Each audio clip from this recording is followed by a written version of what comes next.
Bom dia, professora Ana Maria está aqui hoje para falar sobre a redação oficial.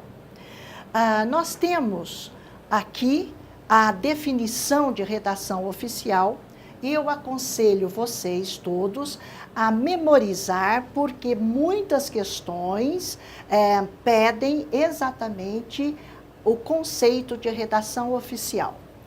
Então, redação oficial é a maneira pela qual o poder público redige atos normativos e comunicação entre si e com particulares. Quer dizer, a correspondência que as autoridades trocam entre si e com particulares.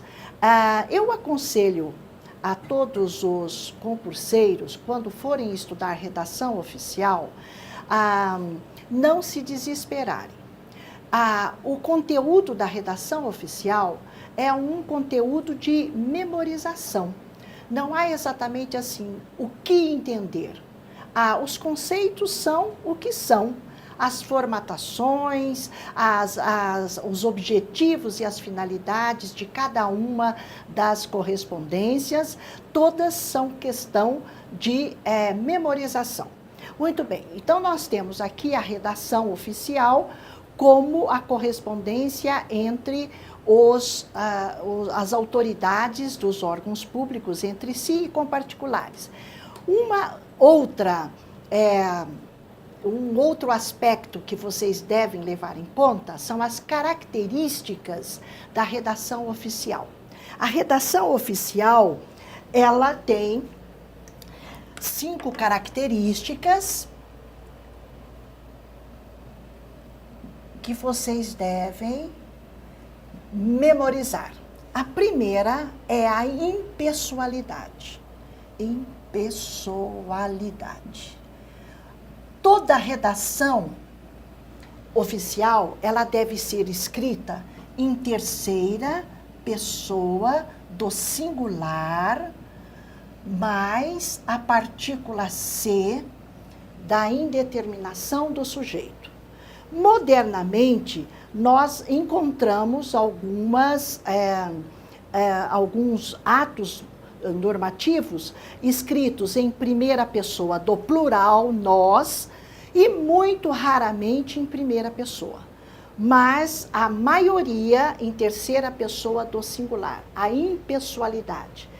Essa impessoalidade é a ausência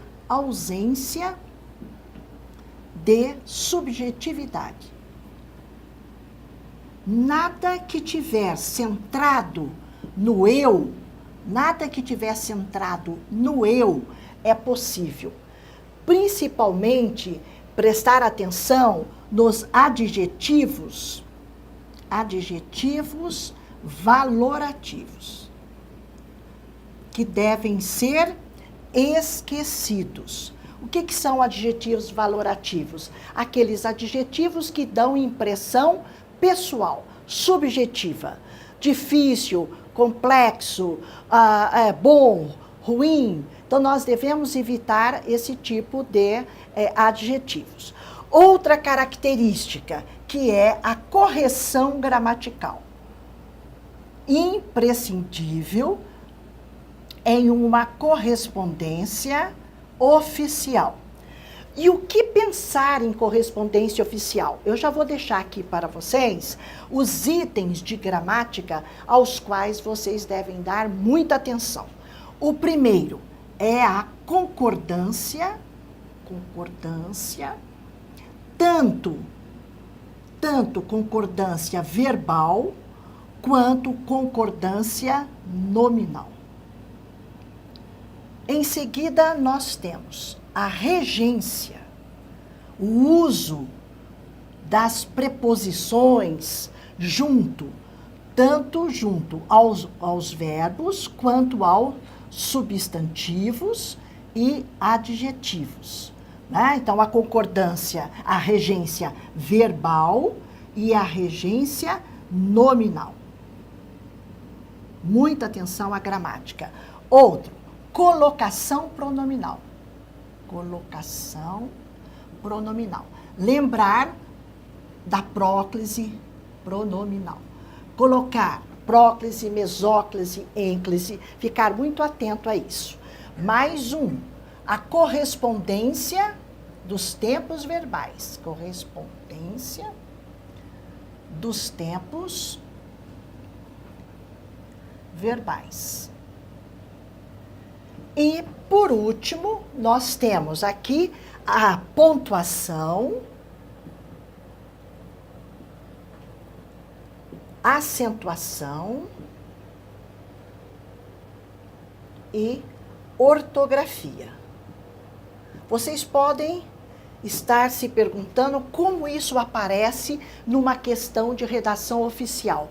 Por exemplo, eles dão um enunciado para vocês julgarem como falso e verdadeiro aquelas alternativas que são bem escritas de acordo com a norma padrão.